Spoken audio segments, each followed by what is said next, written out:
Hello, everyone. Today is November 21st, 2025, and here is the news that you can use. Across telecom, AI policy, cloud platforms, and operational technology, we're seeing regulators and vendors redraw the lines of responsibility for cybersecurity and risk. At the same time, AI continues to move from experimentation to infrastructure, and the holiday retail season is becoming a preferred battleground for ransomware and fraud. For technology and security leaders, today's stories are about understanding where the floor is dropping out, where new playbooks are emerging, and where your own controls need to move first. We start with a major shift in telecom cybersecurity regulation. The Federal Communications Commission has voted to rescind its prior interpretation of the Communications Assistance for Law Enforcement Act that effectively imposed cybersecurity requirements on carriers. Along with it, the Commission is withdrawing a related rulemaking that would have set minimum security standards for backbone providers. In plain language, the federal safety net you may have assumed existed at the carrier layer just got thinner. For CIOs and CISOs, that means reassessing the assumptions baked into risk models for MPLS, software-defined wide-area networks, and voice services, revisiting carrier contracts and SLAs to make sure security obligations are explicit, and ensuring your own architecture encryption, segmentation, and monitoring doesn't rely on a regulatory baseline that no longer exists. Staying with policy, but turning to AI, the White House is weighing a draft executive order that would take direct aim at state-level AI regulations. According to reporting on a leaked draft, the order would create an AI litigation task force inside the Department of Justice and empower Commerce and other agencies to challenge or undercut state AI laws, including by threatening broadband funding to states that don't roll back rules on bias, transparency, or deepfakes. None of this is law yet, but it is a clear signal about federal intent. For CIOs, CDOs, and general counsels, the takeaway is that your AI risk posture cannot simply track the lowest applicable regulation.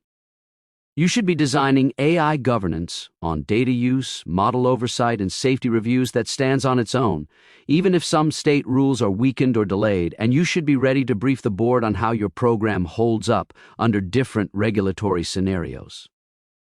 In related legislative news, a bipartisan pair of senators has introduced what they call the Advanced Artificial Intelligence Security Readiness Act. The bill would direct the National Security Agency to develop and share an AI security playbook to protect advanced AI technologies from foreign adversaries. Think of this as the early blueprint for how the national security community expects critical AI systems to be locked down, model access controls, protection of training data, supply chain integrity, and monitoring for misuse. If you operate in defense, aerospace, critical infrastructure, or any export-controlled technology space, this is a heads up. Aligning your own AI security patterns to the emerging NSA playbook, once it is published, will put you ahead of future requirements and make it easier to map your controls to the language federal buyers and regulators will use. On the cloud side, AWS has quietly taken a step that could have noisy consequences for your DevSecOps program. Amazon Code Guru Security, their static analysis service for catching security issues in code, has reached end of support. As of November 20th, the Code Guru Security Console and APIs are no longer accessible, and AWS is steering customers toward other services for code scanning. If your secure development lifecycle, your pipeline gates, or even your audit narratives mention Code Guru Security as a compensating control, you now have a gap. The immediate move is to inventory where the service was integrated, repositories, build pipelines, Lambda workflows, and prioritize migration to replacement tools. Just as important, you should document the short-term risk, communicate it to internal stakeholders and auditors, and avoid sleepwalking into a release freeze because a security gate vanished overnight. Turning to end-user computing, Google and Apple are now effectively linked for peer-to-peer file sharing, at least for the latest Android devices. Google has enabled Android's quick share to interoperate with Apple's AirDrop, starting on the Pixel 10 lineup using a direct device-to-device connection rather than routing files through cloud servers. Google has also published details on the security design, including extensive threat modeling, privacy reviews, and a Rust-based implementation that was reviewed by a third-party firm.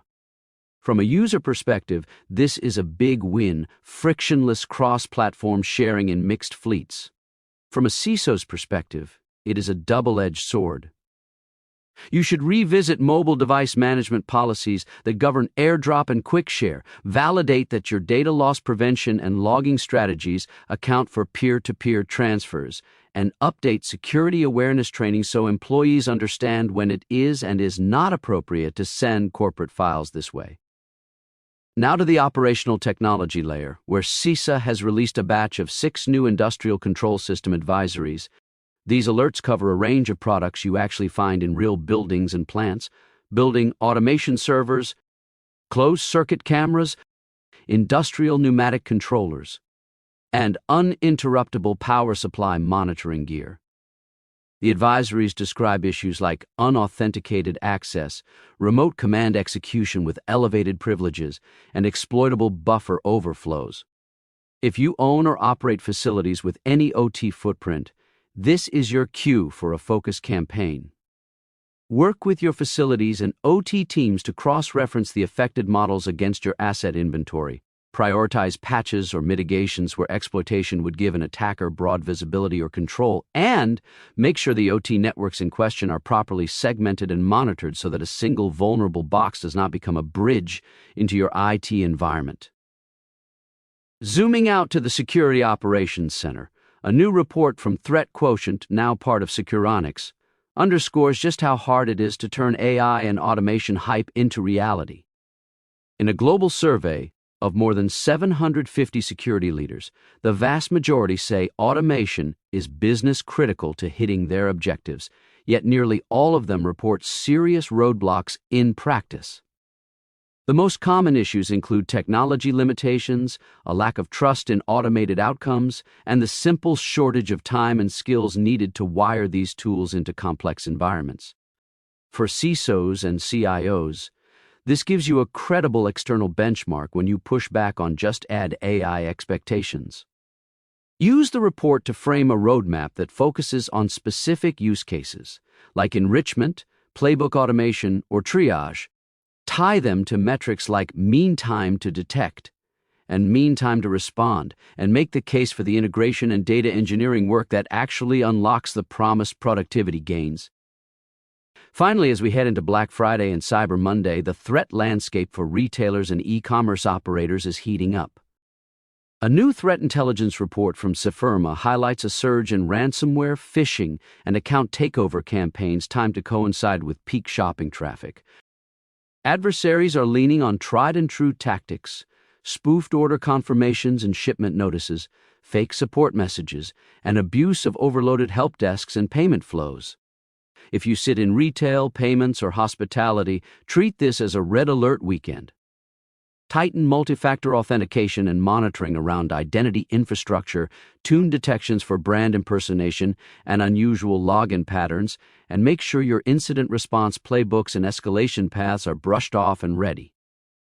For organizations outside retail, the same seasonal lures will hit your inboxes, so a short targeted awareness message to employees right now can reduce click-through and help the SOC stay ahead of the curve. That's the exchange for today. Remember, inspect what you expect. If you are interested in how this newscast is created or want more information about how to be a part of it, contact podcasts@matorasolutions.com. That's podcasts with an S at matorasolutions.com.